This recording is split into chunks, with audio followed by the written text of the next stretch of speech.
Halo teman-teman, berjumpa lagi dengan saya Bambang Haryono Tanuwijaya, tentunya di channel kesayangan kamu, yaitu adalah Jalan Kecil. Kita bertanya-tanya ya, apa sih yang aku lakukan? Apakah aku ini adalah orang yang baik atau orang yang jahat? Padahal kalau menurut standar kebaikan, aku itu sudah melakukan apa yang harus aku lakukan secara kebaikan. Aku sudah melakukan ini, aku sudah melakukan itu, dan lain sebagainya. Tapi justru aku bertanya-tanya di dalam diriku, kenapa yang terjadi justru bahkan adalah sebaliknya dari hal-hal yang harusnya aku menanam kebaikan, harusnya dapat kebaikan, kok malah berbalik arah. Aku menanamnya kebaikan, malah yang aku dapat adalah keburukan, malah aku dimusuhi oleh lingkunganku dan lain sebagainya. Apa sih yang terjadi? Nah, gitu ya teman-teman, aku menggambarkan suatu pemikiran atau suatu pertanyaan-pertanyaan di dalam diri kita. Ketika kita sudah melakukan ini, melakukan itu, berbuat baik ini, berbuat baik itu, dan lain sebagainya, tetapi yang kita dapat bukan malah hal yang baik, tetapi justru adalah yang sebaliknya, gitu maksud saya. Ya, pertanyaan-pertanyaan yang seperti itu kan yang sering menghantui kita, bukan? Kita bertanya-tanya, aku ini sudah melakukan apa sih? Nah, seperti itulah. Kamu tahu nggak, sebenarnya jikalau kamu hidupmu itu adalah orang yang baik, kamu identik hidupmu itu dengan banyak cobaan. Hah? What? Cobaan? Iya, aku jawab, iya, benar, cobaan. Seperti itu. Kok bisa seperti itu? Padahal kan rumusnya yang berlaku itu seharusnya kan kebaikan mendatangkan kebaikan, bukan kebaikan mendatangkan keburukan, bukan? Iya, memang benar, rumus itu memang benar. Tetapi pada suatu kondisi yang lain, kita juga tahu bahwa kita mempunyai keyakinan kepada Tuhan yang kita anut di dalam agama kita masing-masing, mempunyai rencana yang indah di dalam hidup kita. Gitu loh. Jadi mungkin saja dia mendatangkan segala sesuatu yang buruk terjadi kepada diri kita agar kita keluar dari zona nyaman kita. Satu. Dan yang kedua, kita mau mengusahakan yang lebih baik lagi. Seperti itu loh di dalam hidup kita. Coba bayangkan gini, kalau misalnya kamu nggak sampai keluar dari zona nyaman kamu, aku yakin deh 1000% kamu nggak akan bisa bertumbuh dan malas bertumbuh. Karena apa? Karena kamu sudah terkungkung di dalam zona nyaman kamu. Nah, itulah istilahnya yang di atas. Tuhan yang kita yakini itu membuat kamu keluar dari zona nyaman. Jikalau kamu sudah melakukan kebaikan, ya, kamu diminta untuk melakukan kebaikan-kebaikan yang lain. Seperti itu. Dengan adanya cobaan-cobaan hidup itu, secara tidak langsung atau secara langsung akan membentuk pribadi kamu yang jauh lebih baik lagi. Maksudnya seperti itu. Apa sih yang harus kita lakukan agar ketika beban atau cobaan itu datang kepada kita, itu kita nggak merasa tertekan gitu loh. Satu hal ya, kita ketika menerima sesuatu hal yang bahkan yang paling nggak kita suka, terimalah semua itu dengan rasa yang ikhlas. Kamu tahu nggak, kalau misalnya rasa yang ikhlas itu ya akan dapat menolong kita keluar dari banyak masalah. Kalau kita ikhlas, kita rela, kita akan tertolong oleh istilahnya tekad kita itu, tekad kebaikan kita itu, yaitu adalah rasa ikhlas itu untuk melapangkan hati kita, dan kita dapat keluar dari masalah itu setahap demi setahap dengan cara yang gentle, dengan cara yang baik. Seperti itu, bukan dengan cara yang pengecut. Maksudku seperti itu. Terus pertanyaannya itu begini, kita itu sering bertanya-tanya, jadi kira-kira standar kebaikan itu seperti apa? Apa tanda-tanda aku ini adalah orang yang baik?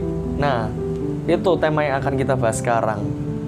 Satu ciri kamu adalah orang yang baik adalah kamu tidak ragu untuk menolak atau mengatakan tidak kalau misalnya memang kamu tidak setuju akan suatu hal.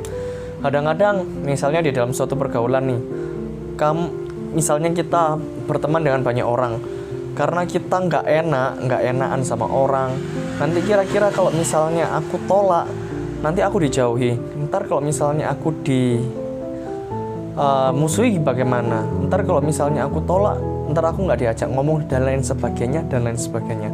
Tapi kalau kamu adalah orang yang baik, tentunya kamu mempunyai suatu pendirian, di mana pendirian itu adalah kamu berdiri di atas pemikiran kamu sendiri.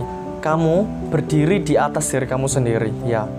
kamu bukan berdiri di atas orang lain atau orang lain di atas kamu. Tidak seperti itu. Kamu murni berdiri di atas pendirian kamu sendiri. Ketika kalau kamu nggak suka sama suatu pendapat, kamu mengatakan tidak ya tidak, istilahnya seperti itu.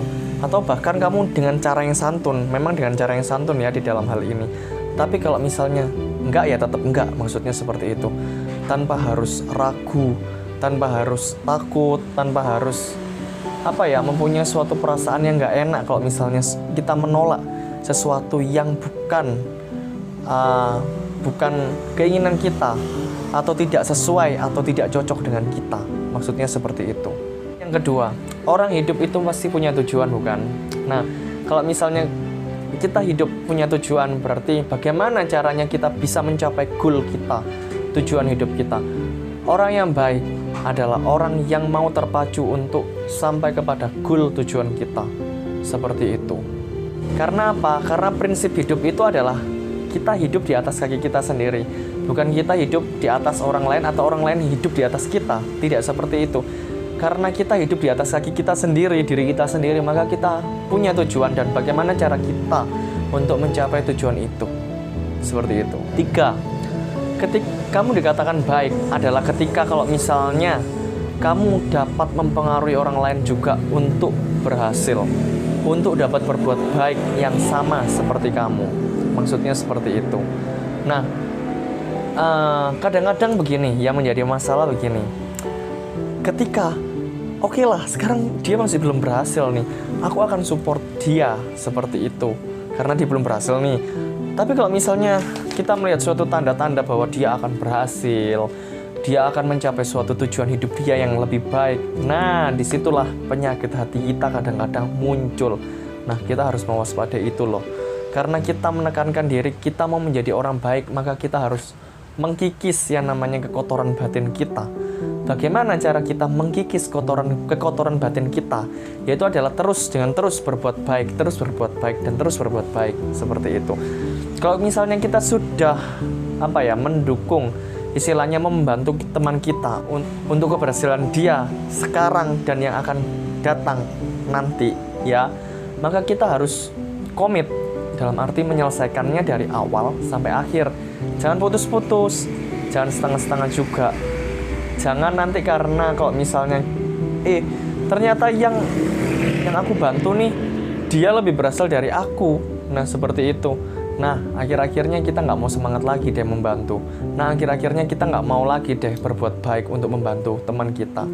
Nah, di situ kebaikan hati kita diuji. Kalau misalnya kita adalah orang baik, yuk tunjukkan kepada diri kita sendiri, nggak usah kepada orang lain, kepada diri kita sendirilah, ya.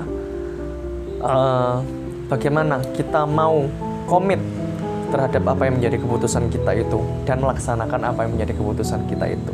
Yang menjadi satu nasihat penting di dalam hal ini adalah ingat, kalau kamu menanam apa, itu akan tumbuh apa di kemudian hari. Kamu menanam kebaikan, akan tumbuh kebaikan. Kamu akan memanennya sendiri. Dengan kamu banyak-banyak berbuat kebaikan kepada sahabat-sahabat kamu itu, sebenarnya kamu sedang mengkikis yang namanya kekotoran batin, iri, marah, dendam, kebencian, dan segala sesuatu sikap yang tidak sehat lainnya di dalam diri kita. Nah, itulah kenapa ketika kamu berbuat baik, maka kamu akan mendapatkan kebaikan. Keuntungannya apa di dalam hal ini? Batin kamu akan menjadi bebas. Seperti itu loh. Dan itulah adalah tanda yang konkret bahwa kamu adalah orang baik. Ya enggak? Tetap ya teman-teman, menjadi orang yang baik, walaupun apa kesulitan yang menghadang, yang menantang di dalam hidup kita. Karena Tuhan mempunyai banyak sekali berkat yang akan dicurahkan kepada kamu ketika kamu setia menjadi orang yang baik. Seperti itu. Demikian ya teman-teman pembahasan kali ini. Jangan lupa ya teman-teman untuk komen di bawah, like and share. Sampai jumpa ya teman-teman pada video yang berikutnya. Dadah.